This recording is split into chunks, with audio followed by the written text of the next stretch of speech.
Hi, it's Leslie.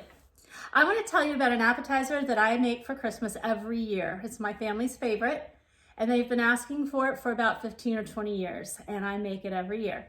It is called Atomic Tomato Bacon Bombs.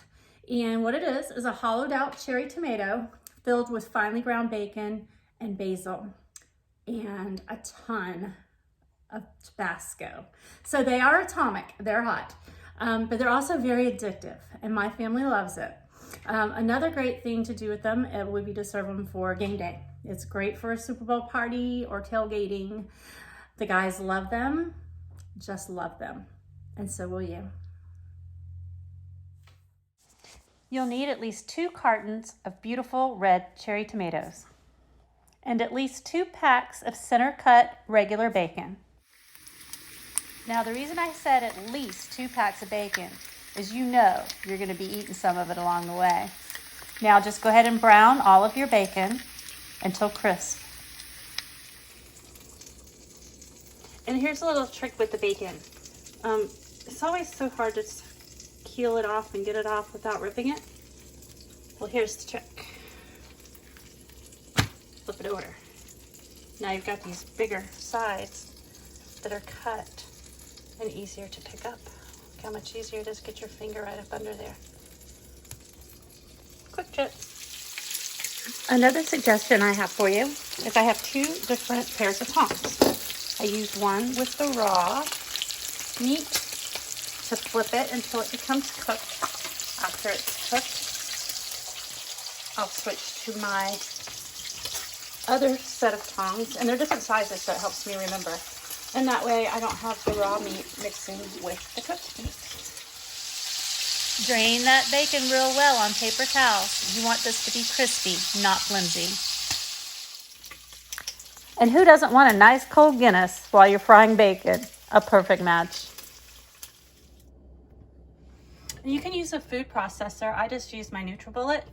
I use the medium-sized canister and the regular chopping blade. And you're just going to turn that on and do it in small batches. And we're going to whiz it around until it's really fine, almost like a powder. And we'll have a wonderful bacon powder.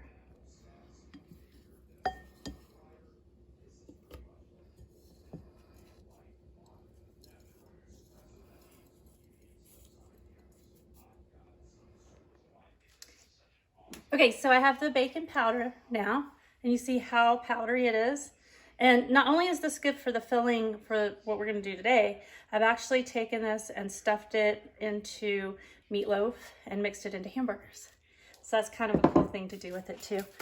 You can toss it on top of like a nice green salad if you want to make it a little less healthy.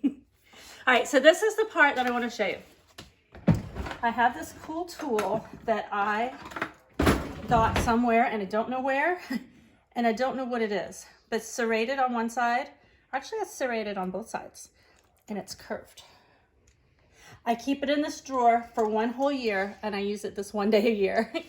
All right, so what we're gonna do, I'm gonna actually turn my light down, okay? So what you do is you place the tomato down, hold it so that it's not slipping around, and the side that has where the stem would have went in, we're gonna puncture in, trying not to go too far, and just go around in a circle. See, these are so little. See if I can get you big. And pull some of that seeds out. And you've got a little hole here now where we can stuff the bacon in. Okay, I'm going to show you another one. These are really small cherry tomatoes. The bigger ones are easy to work with, but see, I'm going in. Okay, then when I get the serration, you see how I can go around in a circle. Yeah, this takes a few minutes, and just pull the rest off.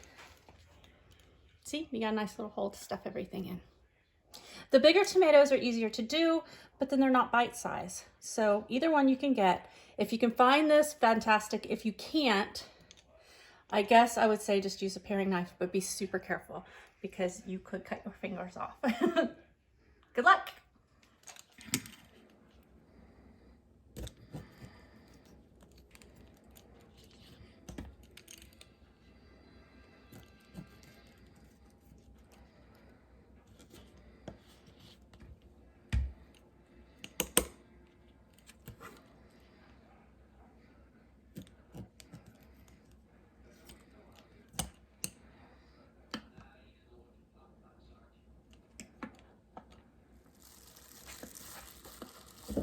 Now the only thing that you need to add into the filling is I use dried basil.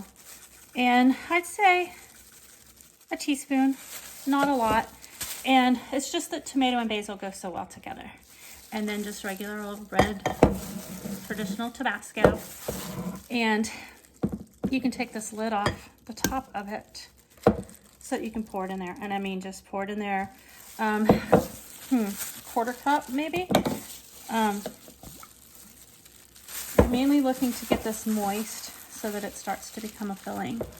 It's going to be hot, so don't be afraid of that, but just understand that. And keep smushing it in there. I like to use gloves for obvious reasons. But then you see how now I can start forming it into like little balls? Well, what I do is then I make them elongated, and then that way I can just stuff them right into the tomato and break it off like that.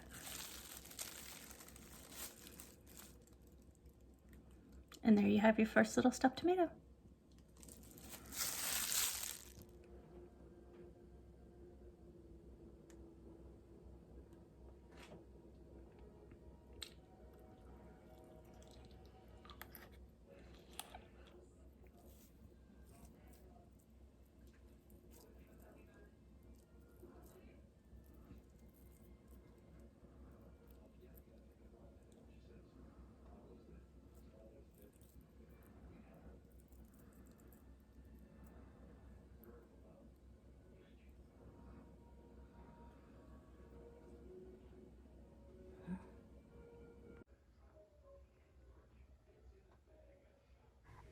And there's our crowd pleaser, Atomic Tomato Bacon Bombs.